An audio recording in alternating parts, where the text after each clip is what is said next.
Hi, Kiahi Palaio here, and today's title of the video is Dare to Downsize. And I didn't know what to entitle this because many times when I'm brought in, we have someone who is a hoarder at worst, or the home is completely clutter fested at best, and the house has gotten too big for someone to live in, the one person living there, and it's overwhelmed them. And they've gotten stuck in what people get stuck in, and they don't know what to do next. It's easier to stay in this bad situation of too many things, not being able to take care of the house getting run down, the yard getting run down, than it is to confront the idea that maybe we need to move into a smaller situation. My goal today is to identify a process and plans to be able to get that person, or you, if it's you, to the point where we go through a process of getting you unstuck or that person unstuck, and then moved to whatever the new situation is. So number one is we have to acknowledge that there's a problem. When the home is too big, when it's running down, you're not able to move in your life, move forward. It's counterproductive. You feel stuck. That's a problem. Famous quote from a general, right? Half of the battle is figuring out who the enemy is. And in this instance, if you're the one doing the cluttering, we have to acknowledge that, we've got a challenge, and maybe there's something better that might be good for you. Part of that might be involved in number two, which is set up a consultation with someone that has gone through this before.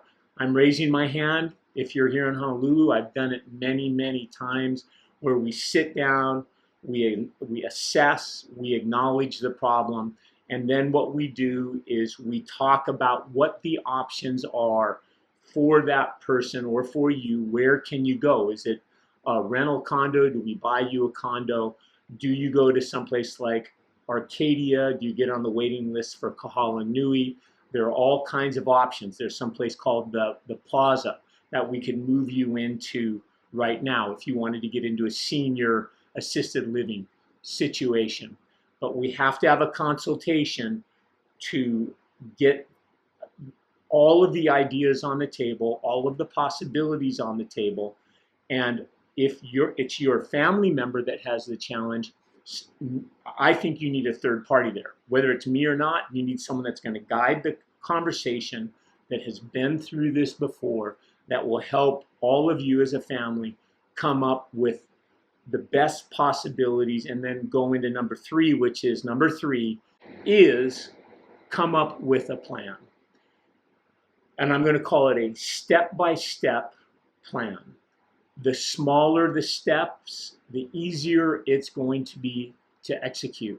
Sometimes it starts with just going out and looking at possible rentals, possible condominiums, going and seeing the Arcadia, the Plaza, or Kahala Nui, but having small steps that will move the ball forward. So the smaller the steps, the easier it's going to be to accomplish it long term, because if someone is stuck, it's difficult to get them to take a big step. But we need a plan in place where we set dates by which things will be done. And it doesn't mean that they're all going to be done within those dates. However, it gives us all something to check in on. If we say the house is going to be cleared out, or we're going to start clearing out the house on November 1st, then the week before we can check in. If you're not ready or the person's not ready, we can push it back. Pushing dates back are 100% a part of this process. But having to set dates allows us to check in, be accountable to them, and move them as necessary, and then move the ball forward. I can tell you, we had a house in 2024 that we were helping a sister move out of, and our target date was to have the house completely empty in mid-November. It took us until June to get that house empty and ready to go to the market.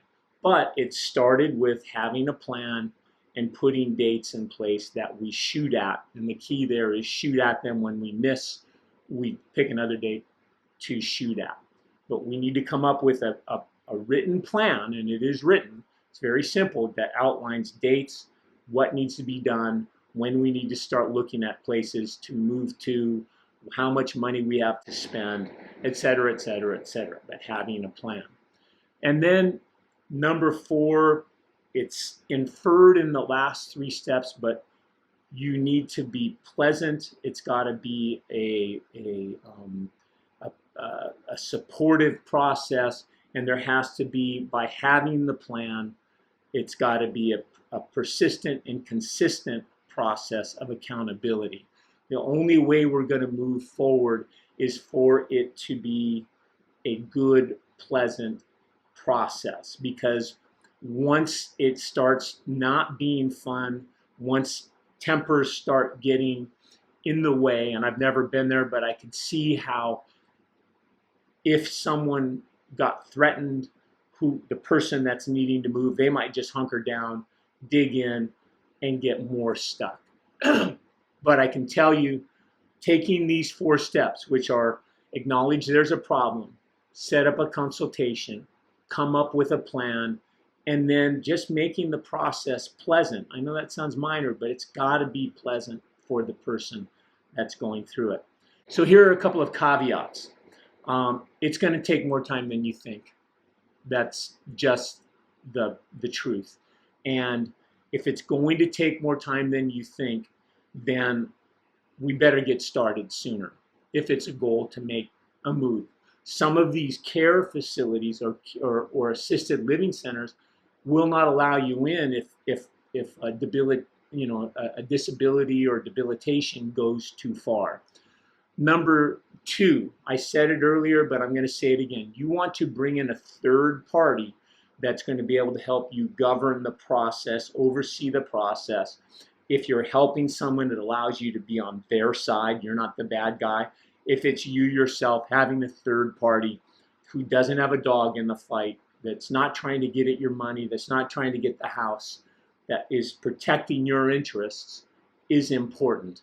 And then number 3, you have to remain focused what's on best for you or best for your loved one. And what I mean by that is, if you're living in a situation that's less than good, it's just a poor situation, house is dirty, things are falling apart, there's bugs, there might be rodents, the house smells weird, right? If you're in that bad situation, or you know someone that is, it does them no good to continue in that. In fact, I think it could become a health problem, right? As much as it's an emotional problem, it's a health problem too. But getting that ball moved forward from we're stuck to we're unstuck, and getting them into a new living situation. So those are my thoughts on daring to downsize. If you have any questions, if you'd like to speak with me, if you just want to do an exploratory conversation about how I might be able to help you move things forward, or helping you find someone that can move things forward, feel free to reach out to me in all of the ways that are available to you, and I'd be happy to chat with you. In the meantime, have a terrific day.